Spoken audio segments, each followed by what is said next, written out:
Bom, hoje nós estamos recebendo aqui no estúdio Jéssica Lima, que é advogada popular, especialista em direitos das mulheres, da diversidade, da inclusão e membros. Nós convidamos para falar sobre um assunto muito sério, que é o discurso de ódio na internet versus eleições. Os dados mostram que há um aumento aí muito grande de denúncias de racismo, LGBTfobia, xenofobia, neonazismo, misoginia e apologia também, crimes muito comuns nesse período eleitoral. Sobre isso a gente conversa aqui com a Jéssica. Olá, Jéssica, muito bom dia para você, seja bem-vindo. Olá, bom dia a todos que nos acompanham. Obrigada pelo acolhimento. Nós que agradecemos. Acabou essa história de que internet é terra sem lei. A gente sabe que não é, que é preciso ter muito cuidado, você não pode falar o que quer, não pode fazer o que quer, porque pode ser punido. Eu queria saber com você de que forma as pessoas, em primeiro lugar, podem tentar se proteger nas redes sociais. Primeiro, não se expondo tanto, né? A gente hoje orienta que os cuidados perpassam também por como a gente lida com as nossas próprias redes pessoais. A partir do momento que a gente abre um Instagram, um Facebook, um Twitter, é obviamente uma conta privada, mas é um meu público, né? Então a gente orienta de já que evite a exposição de fotos familiares, né? De sua casa, de sua localização. Além disso, qualquer ofensa, qualquer xingamento, qualquer direcionamento, qualquer ameaça, ou inclusive ofensa velada, né? Porque às vezes vem por meio de emoji, de foto. A gente orienta que tire print, né, dessa violação, dessa ofensa, antes de denunciar a plataforma. Porque a partir do momento que você denuncia a plataforma, aquele conteúdo ele pode ser retirado se ele violar os termos gerais da plataforma. Então a gente orienta que você tire o print, copie o link, né, dessa página, aparece lá no cabeçalhozinho do teu provedor, e você vai imediatamente, né, para uma delegacia. A gente tem a delegacia de crimes virtuais, leva esse conteúdo, né, para o requerimento, para o BO, para que aí seja iniciada as diligências. A gente acha que, por ser um perfil fake, não tem como ser descoberto, mas tem sim, a polícia tem como chegar até eles, tá? Agora a gente observa que nesse período eleitoral aumenta assustadoramente, não é isso? A gente vê que não é só uma questão de política. Tem alguns grupos que são alvos ainda mais fáceis, como LGBT, não é isso? A gente observa que é comum. Isso. Na verdade, as redes sociais, ela nada mais é do que uma expressão do offline, né? Que a gente faz em comunidade, em sociedade, vai parar na rede social. Com a acessão dessas mídias, da massa, né, midiática, a gente tem a impressão de que isso é algo com as tecnologias, mas não é, né? Esse discurso de ódio sempre existiu. Inclusive, a gente viveu terríveis momentos, né, como guerras, direcionados a partir de um discurso de ódio. Então, quando vai para a rede social, e especialmente nesse período eleitoral, a gente tem sim um perfil de vítima. E normalmente é a mulher preta, sobretudo, né? As últimas pesquisas nos influenciam que 78% é o gênero feminino, e desses 78%, 96% são mulheres pretas. Além disso, outra minoria que também é muito agravada é a comunidade LGBTQIA+. Sobretudo se é uma comunidade LGBTQIA+, que tem um representante político, né? Então não é só direcionado à comunidade, é direcionado também àquela comunidade que está em acessão dos seus direitos. Então a gente percebe exatamente aí que é um desejo de abafar a todo custo, de inferiorizar aquela minoria. Agora, esse discurso de ódio, a gente pode dizer que é realmente um crime? Existe uma lei que pode punir essas pessoas? O discurso de ódio, ele hoje é um conceito mais sociológico, né? A gente não tem, de fato, uma tipificação no Brasil específica, mas a gente tem duas grandes legislações muito importantes, além de uma decisão do STF também aqui parada. A gente tem a lei de marco civil, né? O marco civil de 2014, ele garante, de fato, o uso da internet, o uso desses meios virtuais com responsabilidade, garante a liberdade de expressão nas redes sociais, porém, ao mesmo passo em que ele defende a liberdade de expressão, até porque a gente vive um Estado democrático de direito, é importante dizer isso, né? O quanto que é complicado limitar a nossa liberdade de expressão se a gente defende, obviamente, uma democracia. Porém, é preciso respeitar essa liberdade de expressão, sobretudo do outro também. Então, como o discurso de ódio é um desejo de inferiorizar alguma minoria, né, algum grupo, perpassa que, na verdade, eu também estou silenciando aquele grupo. Então, eu estou ferindo a liberdade de expressão daquele grupo. E aí vem o Marco Civil, a lei do Código Civil, do Marco Civil digital, que fala sobre tudo disso também, de ter respeito e de respeitar outros princípios que ali já existem, como, por exemplo, da dignidade da pessoa humana, a equiparação de gêneros, né, que está no caput do artigo 1º da Constituição, do artigo 5º, que são garantias invioláveis, né, a intimidade, a honra. Então, tem essa diferença. Agora, a lei específica, de fato, não tem. O que a gente tem são tratados, né? Por isso que o discurso de ódio é muito mais uma questão de direitos humanos do que de direito penal. Porque direito penal em si, a gente tem a lei do racismo. A lei do racismo, ela, de fato, tipifica o discurso de ódio quando ele é gerenciado por um preconceito à raça, etnia, e aí, para agora, com a decisão do STF, homofobia, certo? Esse é o ponto. Para as outras minorias, a gente não tem, como, por exemplo, para a mulher, né? Para indígenas, né? Para pessoas em situação de rua. Para imigrantes, a gente tem com a lei de imigrantes, em que o Brasil abraçou o tratado também. Porém, onde que fica esse resto, né? A gente faz uma gambiarra jurídica, trazendo esses tratados internacionais, mas, sobretudo, a dignidade da pessoa humana. Então, por isso que é muito comum a gente ver a punição desse discurso de ódio com dano moral, coletivo, dano social, porque, de fato, a gente não vai ter a criminalização do direito penal. A gente vai ter uma reparação. Para essas questões de discurso de ódio em que não estão na lei de racismo, porque a lei de racismo, ela tipifica direitinho, né? Com reclusão, que é, né, a medida para os crimes mais gravosos,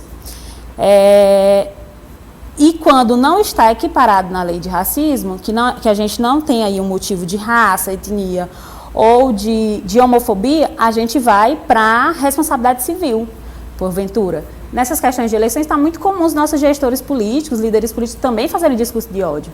Isso seria um caso de improbidade administrativa, porque o gestor ele tem que estar amparado em todos os seus atos administrativos, respeitando os princípios, né, da administração pública, sobretudo da honestidade, da igualdade, da isonomia, exatamente.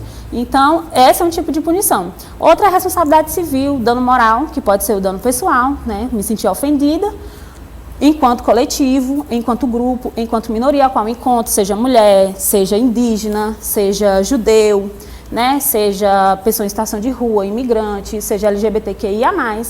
E aí o dano moral coletivo, que a gente está vendo uma grande ascensão na jurisprudência, e o dano social, que é quando esse discurso, porventura, vai para as ruas. Por exemplo, a gente viu muitos casos de ter casas incendiadas, né, a partir de discurso de ódio, de ter linchamento público a partir de discurso de ódio. Então, são alguns exemplos de punições. E fora os problemas emocionais também. Quem está atrás de um celular, quem está atrás de um perfil fake, não faz nem ideia, e às vezes até faz, justamente por isso que comete esse tipo de situação, dos prejuízos emocionais que pode causar na vida de uma pessoa. Coloca uma mensagem ali, às vezes aquela mensagem mexe mais com a pessoa, ninguém sabe o que pode acontecer, as consequências disso, às vezes é preciso procurar um atendimento psicológico, porque é difícil, a gente observa muito isso também com os famosos.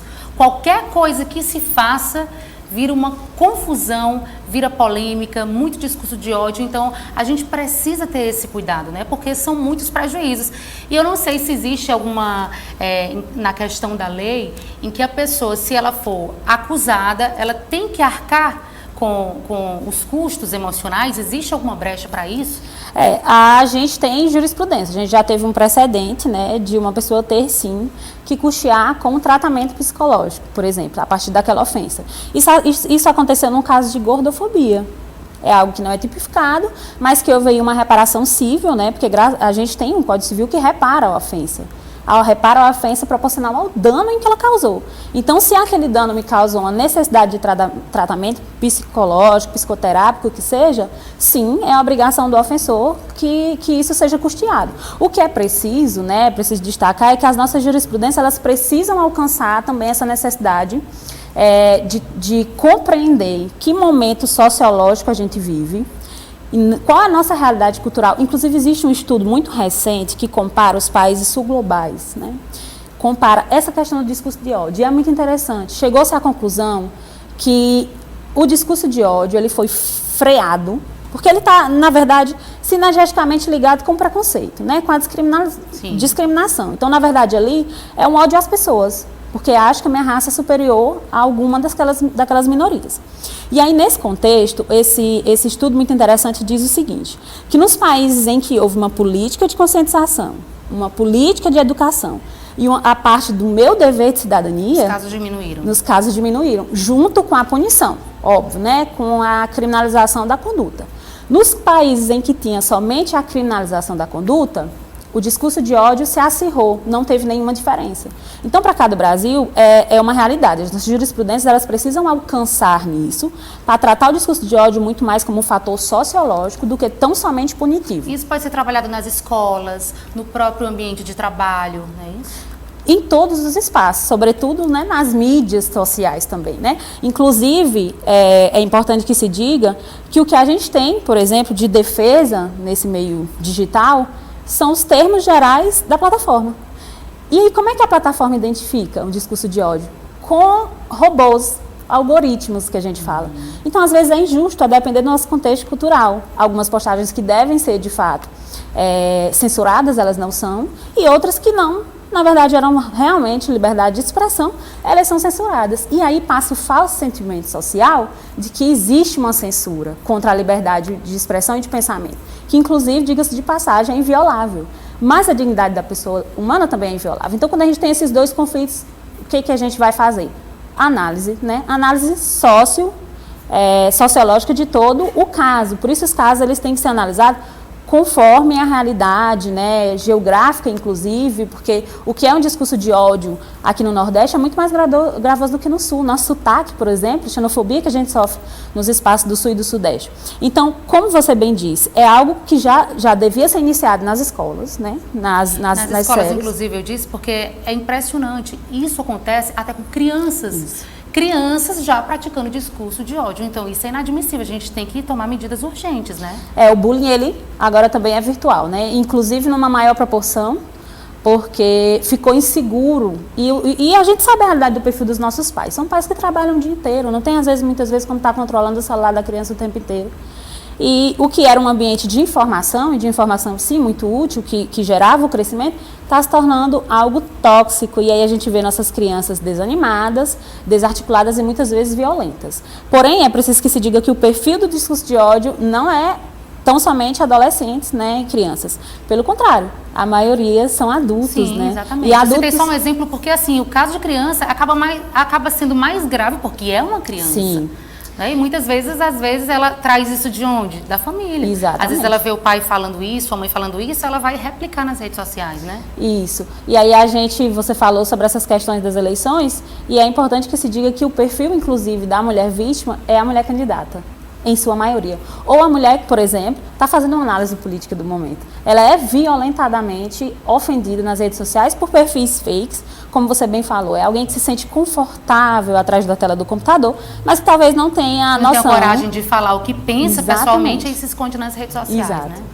Pois tá certo. Muito obrigada pela sua entrevista, seja sempre bem-vinda aqui. Quais são suas redes sociais? Eu sei que lá nas suas redes sociais você dá muitos esclarecimentos sobre outros assuntos também. Passa aí pra gente.